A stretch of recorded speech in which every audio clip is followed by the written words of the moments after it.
বিপ্লবে আমাদের 2000 ভাই বোন জীবন দিয়েছে, 40,000 ভাই বোন দঙ্গ হয়েছে, গাজী হয়েছে এবং তাদের আত্মত্যাগের মাধ্যমে আজকে আমরা ফ্যাসিবাদ মুক্ত নতুন বাংলাদেশ পেয়েছি।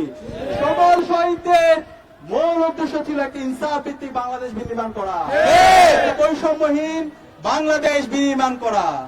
কিন্তু আমরা আজকে 1 বছর পরেও আমাদের সেই বৈষম্যগুলো দূর হতে দেখছি না।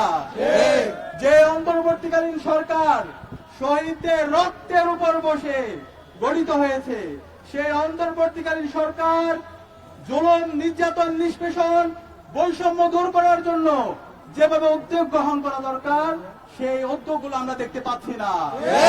আমরা আমাদের আজকে রক্তকরণ হচ্ছে হৃদয়ের মধ্যে।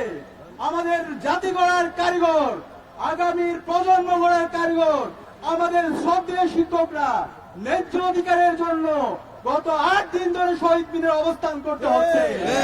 যখন এই ন্যায্য অধিকারের জন্য যখন তারা আন্দোলন করছে, ফ্যাসিবাদী কায়দায় খুনি হাসিনা এবং তার পেটোয়া বাহিনী যেভাবে বিগত সময়ে আমাদের উপর হামলা করেছে, নির্যাতন করেছে, ঠিক একইভাবে আমরা আমাদের শ্রদ্ধেয় শিক্ষকদের উপর হামলা হতে দেখেছি। আপনারা ফ্যাসিস্ট হওয়ার চেষ্টা করবেন না। শহীদ আবু সাইদ, শহীদ ওয়াসিম, শহীদ শান্ত, শহীদ আলী রায়হানের উত্তরসূরিরা ঘুমিয়ে যায়নি। সাইদ যেভাবে প্রতিবাদ প্রতিরোধ গড়ে তুলেছিল, ইনসাফের পক্ষে কথা বলেছিল, বৈষম্যের বিপক্ষে কথা বলেছিল, আমরা শহীদ আবু সাইদ, ওয়াসিম, আলী রায়হানের উত্তরসূরিরা ঠিক একইভাবে আমরা আমাদের বৈষম্যের বিরুদ্ধে, ইনসাফের পক্ষে আমরা কথা বলে যাবো ইনশাআল্লাহ। আজকে আমরা 8 দিন ধরে আন্দোলনের পরও অন্তর্বর্তীকালীন সরকারের কার্যকর কোন উদ্যোগ দেখতে পাচ্ছি না। আজকে আমরা হতাশ হচ্ছি।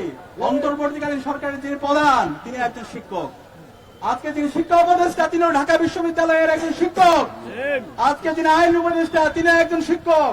আজকে যিনি জ্বালানি উপদেষ্টা, তিনিও একজন শিক্ষক। অন্তর্বর্তীকালীন সরকারে আমরা যাদেরকে দেখতে পাই তারা সবাই শিক্ষক। শিক্ষক হয়ে আপনারা আমাদের শিক্ষকদের বঞ্চনা, তাদের ন্যায্য অধিকার কথা অনুভব করতে পারছেন না। আপনারা যদি এটা করতে না পারেন, আপনাদের এখানে থাকার দরকার নাই, পাঠাই নাই। শিক্ষার্থীদের এবং আমাদের শিক্ষকদের ন্যায্য যে দাবি আছে, সেই দাবি বাস্তবায়ন করার জন্য আপনাদেরকে পাঠিয়েছি। জুলাইয়ের শহীদদের যে আকাঙ্ক্ষা, তাদের যে প্রত্যাশা, সেই প্রত্যাশা বাস্তবায়ন করার জন্য আপনাদেরকে পাঠিয়েছি। আপনারা যদি মনে করেন এখানে ভোগ বিলাস করতে এসেছেন, তাহলে আপনারা ভুল করছেন। এই পথে পথ বাড়ান। আমাদের শিক্ষকদের ন্যায্য দাবি মেনে না নেন, তাহলে বাংলাদেশে ফ্যাসিবাদ, খুনি হাসিনা এবং তার দূষণে যে পরিণত হয়েছিল, তার চাইতে খারাপ পড়তে আপনারা হতাশ হবেন না, সারা দেশের ছাত্র সমাজ আপনাদের সাথে একত্রতা পোষণ করছে। ঢাকা বিশ্ববিদ্যালয় কেন্দ্রীয় ছাত্র সংসদ, রাজশাহী বিশ্ববিদ্যালয় কেন্দ্রীয় ছাত্র সংসদ, চট্টগ্রাম বিশ্ববিদ্যালয় কেন্দ্রীয় ছাত্র সংসদ, জাহাঙ্গীরনগর বিশ্ববিদ্যালয় কেন্দ্রীয় ছাত্র সংসদ সহ নির্বাচিত সকল সংসদ আপনাদের সাথে একত্রতা পোষণ করছে। পুরো প্রজন্ম আপনাদের সাথে একত্রতা পোষণ করছে। বাংলাদেশের প্রাইভেট বিশ্ববিদ্যালয়ের শিক্ষার্থীরা আপনাদের সাথে একত্রতা পোষণ করছে। সকল মাদ্রাসা, স্কুল, কলেজ, বিশ্ববিদ্যালয়ের শিক্ষার্থীরা আপনাদের সাথে একত্রতা পোষণ করছে। এবং আমরা বলতে চাই, শিক্ষকদের যে ন্যায্য দাবি, আপনাদের দাবিটা কি? সামান্য একটা দাবি। সে দাবি হচ্ছে আমাদের শিক্ষকদের যে বেতন, সে বেতনের 20% তাদেরকে আবাসন ভাতা দিতে হবে। আরে ভাই, আপনাদের তো 40% দেওয়া আপনাদের দায়িত্ব।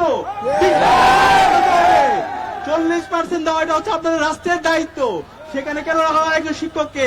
20%-এর জন্য দিনের পর দিন এই শহীদ মিনারে রোদে পড়তে হবে এবং বৃষ্টিতে ভিজতে হবে। এবং আমরা আমাদের শিক্ষকদের দাবি, ছোট্ট একটা দাবি, তাদের ট্রিটমেন্টের জন্য, চিকিৎসার জন্য তাদের 1500 টাকা ভাতা। আরে ভাই, এই 1500 টাকাটা কি বেশি? রাস্তার কি টাকার অভাব হয়েছে? হাজার হাজার কোটি টাকা আপনারা লোপাট করছেন, সে টাকা উদ্ধার করেন। আপনারা আমাদের শিক্ষকদের উপর জুলুম করবেন না, সেই জুলুম আপনারা বরদাস্ত করবেন না, আগুন নিয়ে খেলবেন না, করবেন না বাংলাদেশের ছাত্র সমাজ। এবং আমরা একই সাথে আমাদের শিক্ষকদের যে দাবি, যারা স্টাফ আছে তাদের উৎসব ভাতা, 75% উৎসব ভাতা, সেটা তো একটা ন্যায্য দাবি। আমি অনুরোধ করবো অন্তর্বর্তীকালীন সরকারকে, এখনো সময় আছে, শিক্ষকদের ন্যায্য যে দাবি আছে সেই ন্যায্য দাবি মেনে নিন। নাহলে এমন ঝড় হবে, এমন উত্তাল তরঙ্গ হবে, যেটা আপনারা বইতে পারবেন না। আমাদের শ্রদ্ধেয় শিক্ষকদের যে দাবি আছে, ন্যায্য দাবি আছে, সেই ন্যায্য দাবি মেনে নিন একই সাথে সারা দেশের আজকে শিক্ষা প্রতিষ্ঠানগুলো অচল অবস্থায় আছে। আমাদের এমপিভুক্ত যে শিক্ষক, সারা দেশের শিক্ষা ব্যবস্থা 57% শিক্ষা ব্যবস্থা 97% শিক্ষা ব্যবস্থা আমাদের এমপিভুক্ত শিক্ষকদের সাথে কানেক্টেড।